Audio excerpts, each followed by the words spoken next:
One thing I did want to ask you about was your position on one of the big culture war issues in this country is in Florida, they announced that they would be barring certain books from curriculum that contained adult materials. This resulted in big headlines like this about, this is not the one. Orlando newspaper publishes spread of 673 books banned in Florida County in 2023. I was curious if you knew a lot about what was going on nationwide with the removal of certain books from school curriculum and what your thoughts were. I'm very much against book banning. I think book banning is basically fascist behavior. Some of the books that are being banned, there'll be a suggestion of homosexual feelings, so they call it they call it pornographic and something children shouldn't read. I trust teachers and librarians, and I don't like the idea of the U.S. government or a state government telling librarians or teachers what they can teach. You don't think we should have laws on like what about a Playboy? Like if a Playboy was in a grade school, would that be an issue? A Playboy magazine? Yeah. Yeah, as a parent, I'd have a big problem with a Playboy magazine. What if there was a book being given to middle schoolers that depicted giving blowjobs? I would. Yeah. Well, okay. Once again, I wouldn't want my child to read that, and I definitely would be wanting to work on. This is the book. Okay, that's school board. That's not government, not the U.S. government, or I don't want the U.S. government and I don't want the state governor telling me the books cannot be taught. If I were a parent, and I am a parent, if my child in the 8th grade, I would definitely be going to the school. I would definitely be working with the school board, and I definitely would have a problem with that. What if the school board, if it doesn't do anything about it, then do you have to appeal to the state? I don't want a governor telling colleges what classes they can teach. This isn't colleges. This is and even the 8th grade school. Yeah, no, I don't think the governor should be telling schools what they can teach in the 8th grade. I would have a problem with that, but that's school board. And then you elect people to your school board. If you had a child between the ages of 10 and 12, and the teacher was providing them instruction on how to use anonymous gay sex apps, would you call the police on that teacher? I would definitely go to the principal right away. Police, I have a problem with bringing the police into that. Going to the principal, you better believe I would. And I would show up at the school board as well. So the reason why I bring up these are very specific examples. This book is gay. We have this story from ABC. Parents call cops after teacher offers this book is gay to middle schoolers in Illinois. This book provides instruction on for the use of gay dating apps for anonymous sex.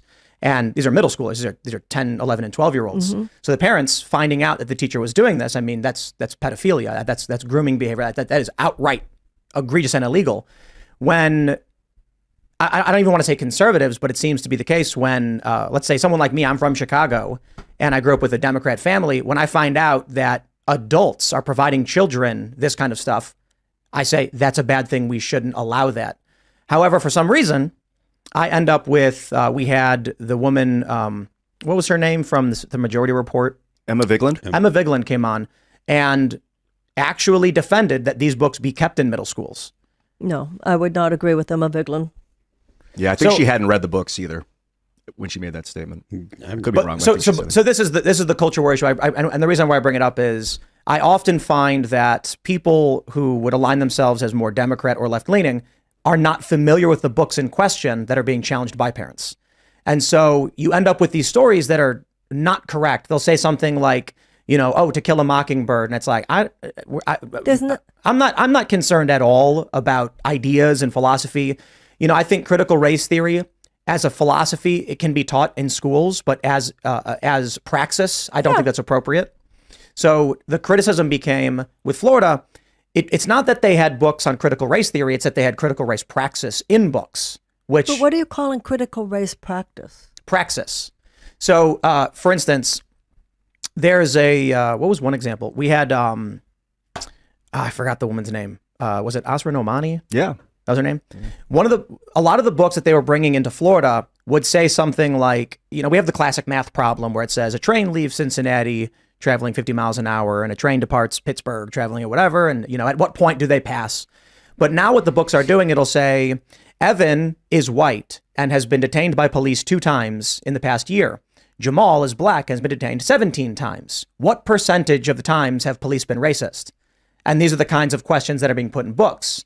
So this is called praxis, where the idea of the ideology is embedded in a separate subject. Parents were upset saying, hey, this is ideological and not relevant to the subject of science or math. We don't want this as part of the curriculum. I see what you're saying. And so then what ended up happening is they say, okay, well, we're going to remove this from curriculum. But then, of course, the media reports it as Republicans ban books. But but see, even the way we're contextualizing the conversation, I don't think is very helpful. I don't think it's a left-right issue. For instance, if you are a parent and you don't want your child in the 7th grade reading a book about blowjobs, I mean, to me, that's not a left-right issue, that the child is learning about that in school. But to me, as an American, not as a left-winger, but as an American, I do want my child to learn, for instance, about unequal application of criminal justice when it comes to race. So, if a black person is given a sentence in a courtroom in the United States, that black person is liable to have a 20% longer sentence. What I didn't like about what you said was it was a specific projection onto the police, when not every policeman is racist. that's praxis. However, Yeah. the idea, though, that the white person is stopped so much less than the black person, I don't have a problem with kids learning that in high school.